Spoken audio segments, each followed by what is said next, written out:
تو گواہ کو عدالت میں جانا پڑ سکتا ہے۔ گواہی اسی لیے ہوتی ہے کہ موقع آئے گا تو گواہ کو عدالت میں بلایا جائے گا۔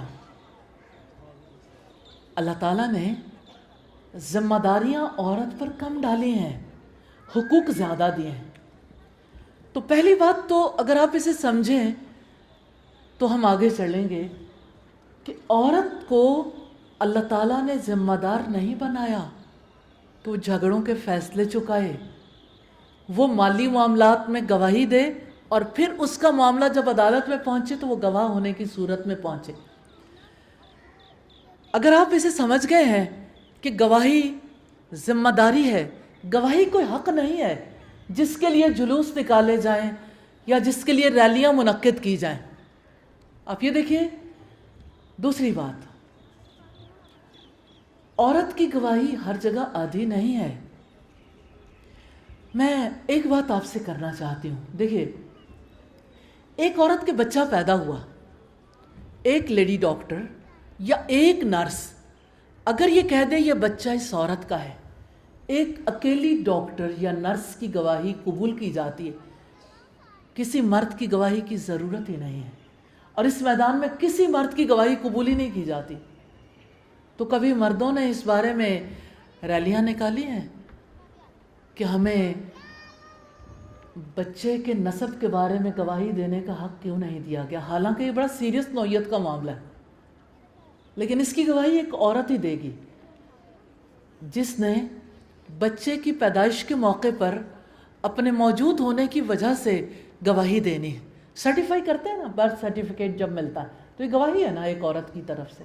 تو آپ کی لیڈی ڈاکٹر اگر گواہی دیتی ہے بچے کے بارے میں، اس کے باپ کا نام، اس کا نام اور یہ کہ کب پیدا ہوا، تو کیا اسے ہمارے معاشرے میں قبول نہیں کیا جاتا؟ کیا یہ زیادتی نہیں ہے کہ ایک عورت کی گواہی اس پورے معاشرے میں چلتی ہے؟ اور آپ میں سے کون پیدا نہیں ہوا اور کس کے پاس برتھ سرٹیفکیٹ نہیں ہوگا اور کس کا نادرہ میں اندراج نہیں ہوگا؟ ہر ایک کے لیے ایک عورت نے گواہی دی ہے، ایک عورت کی گواہی قبول ہوئی ہے، الحمدللہ رب العالمین۔ تو ہمیں اپنے رب کے قانون پر دلی اطمینان ہے، ہم اپنے آپ کو ایسے مقام پر رکھتے ہیں کہ اللہ تعالیٰ نے ہم پر احسان کیا ہے ایسا قانون دے کے۔ ہاں، ایک جگہ پر عورت کا یہ حق، عورت کو ذمہ دار نہیں بنایا کہ اگر عورت کسی زنا کے معاملے کو دیکھ بھی لے، عورت گواہی نہیں دے گی۔ کیوں؟ اس لیے کہ زنا کا جب فیصلہ ہوتا ہے نا، اس معاملے میں جو سوالات کیے جاتے ہیں عدالت میں، جس ڈیپتھ تک جا کے پوچھا جاتا ہے، انسان شرم سے پانی پانی ہو جاتا ہے کہ جو کام دو لوگوں نے کیا، حرام کام کیا، اس کے لیے ایک پاک باز خاتون کو عدالت میں بلا کے اس سے اس کی ڈیٹیلز پوچھی جائیں، اسلام اس کی تکلیف نہیں دیتا۔ تو اس میں ہمارے ساتھ کوئی زیادتی ہوئی ہے؟ یہ ہمارے ساتھ بھلائی کا معاملہ ہے۔ اس بات کو جان لیجئے کہ یہ مس انڈرسٹینڈنگز ہیں، اصلاً یہ غلط فہمیاں ہیں، لیکن اگر کوئی غلط فہمی کو سمجھے بغیر پھیلانا چاہتا ہے اور اپنے رب پہ اعتراض کرنا چاہتا ہے تو یہ اچھا نہیں ہے، یہ مناسب نہیں ہے۔ ہمیں اپنے رب کے قانون کو سمجھنا چاہیے۔